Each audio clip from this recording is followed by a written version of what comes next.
राधे राधे मित्रों। कार्तिक महात्म्य का 28वां अध्याय। पढ़े सुने जो प्रेम से वह हो जाए शुद्ध स्वरूप। ये 28वां अध्याय कार्तिक कथा अनूप। धर्मदूत ने पूछा, हे देवराज, जय और अजय ने अपने पूर्व जन्म में ऐसा कौन सा पुण्य कार्य किया जिससे भगवान विष्णु का रूप धारण करके वह उनके द्वारपाल हुए। प्राचीन काल में वर्ण बिंदु की पुत्री देवहूति से कर्दम ऋषि द्वारा केवल देखने मात्र से ही दो सुंदर बालक उत्पन्न हुए। उनमें से बड़े का नाम जय और छोटे का नाम अजय था। बाद में देवहूति के गर्भ से कपिल देव जी भी हुए। जय और अजय दोनों ही विष्णु जी के बड़े भक्त और धर्मात्मा थे। दोनों ही नित्य प्रति अष्टाक्षर मंत्र का जाप करते थे और विष्णु जी का व्रत करते थे। भगवान उन दोनों भाइयों पर अत्यंत प्रसन्न थे और नित्य पूजा के समय इनको दर्शन दिया करते थे। एक बार राजा के निमंत्रण पर देव ऋषि नारद जी गणों सहित राजा के यज्ञ में पधारे। उस यज्ञ में जय ने ब्रह्मा और अजय ने पुरोहित बनकर यज्ञ को संपूर्ण करवाया। यज्ञ की विधि पूर्वक समाप्ति हुई। मारुत राजा ने जय और अजय को बहुत सा धन दिया। वे दोनों भाई दक्षिणा लेकर अपने आश्रम में आए।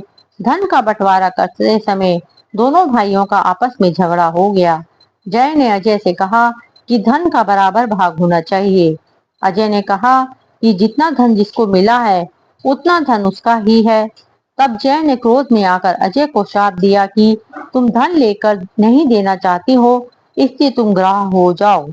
अजय ने जय का दिया हुआ शाप स्वीकार कर लिया और जय को शाप दिया कि तू अभिमानी है, इसलिए हाथी हो जा। जब नियम पूर्वक दोनों की पूजा के समय भगवान उनको दर्शन देने के लिए आए तो दोनों ने भगवान से शाप मोचन का उपाय पूछा। दोनों ने प्रभु से कहा, हे देव, हम दोनों आपके भक्त हैं, मगर हम हाथी व ग्रह की योनि में कैसे होंगे। हे कृपा सागर, शाप से हमारा उद्धार कीजिए। भगवान विष्णु ने कहा, मेरे भक्तों की वाणी कभी असत्य नहीं होती। यमराज भी इसको अन्यथा नहीं कर सकते। पूर्व काल में मुझे भक्त राज प्रहलाद के कहने पर स्तंभ से प्रकट होना पड़ा था और राजा अम्बरीश के कहने पर 10 अवतार लेने पड़े थे। अतः तुम दोनों अपने शापों को भोग कर मेरे लोक को प्राप्त हो गए। इतना कहकर विष्णु जी अंतर ध्यान हो गए। फिर वह गंडकी नदी के किनारे मगर और हाथी हुए। पूर्व जन्म का स्मरण रहने के कारण वे इस योनि में श्री भगवान विष्णु का व्रत नियम से किया करते थे। एक दिन कार्तिक की पूर्णमासी को वह हाथी स्नान करने को गंडकी नदी में गया। तब पिछले जन्म का शाप स्मरण करके मगर ने हाथी का पांव पकड़ लिया तो हाथी ने भी विष्णु जी का स्मरण किया। फिर क्या था, तुरंत ही शंख चक्र गदा पद्मधारी भगवान ने अपने सुदर्शन चक्र द्वारा उन दोनों को अपने जैसा रूप देकर उन्हें वैकुंठ में ले गए। उसी दिन से उस स्थान का नाम हरि क्षेत्र प्रसिद्ध है। चक्र के आघात से वहां के पत्थरों में भी चिन्ह बने हुए हैं। वह दोनों जय और अजय के नाम से आज तक संसार में प्रसिद्ध हैं। हे प्रिय, आपने विष्णु जी के द्वारपालों के संबंध में जो प्रश्न किया था उसका विस्तृत उत्तर मैंने दे दिया।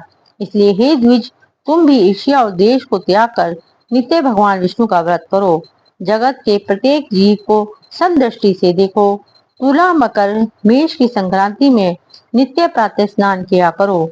तुलसी वन की रक्षा किया करो। एकादशी व्रत किया करो। गौ ब्राह्मण वैष्णवों की सेवा के लिए हर समय तैयार रहा करो। व्रत करने वालों को मसूर की दाल और बैंगन के साग को कदापि प्रयोग न करना चाहिए। हे धर्मदत्त, ऐसा करने पर तुम शरीर त्याग कर हम लोगों के समान गति पाओगे। भगवान विष्णु को प्रसन्न करने वाले इस व्रत के समान फल देने वाला तीर्थ, दान और यज्ञ दूसरा कोई नहीं है। हे विप्र, तुम धन्य हो, क्योंकि तुमने विष्णु को प्रसन्न करने वाला व्रत किया है, जिसका आधा फल तुमने कलह को दिया है। उसके बाद हम कलह को वैकुंठ में ले जा रहे हैं। तब नारद जी ने कहा, हे राजन, इस प्रकार धर्मदत्त को विष्णु भक्ति का उपदेश देकर कलह को साथ लेकर विष्णु के पार्षद वैकुंठ को चले गए और धर्मदत्त भी उनके आदेशानुसार विष्णु के व्रत में तल्लीन हो गया। जब उसका देहांत हुआ तो वह अपनी स्त्रियों के साथ विष्णु लोक हो गया। हे राजन, कोई भी प्राणी जो प्राचीन काल के इस इतिहास को कहता है और सुनता है वह विष्णु लोक को प्राप्त होता है। कार्तिक महात्म्य का 28वां अध्याय समाप्त।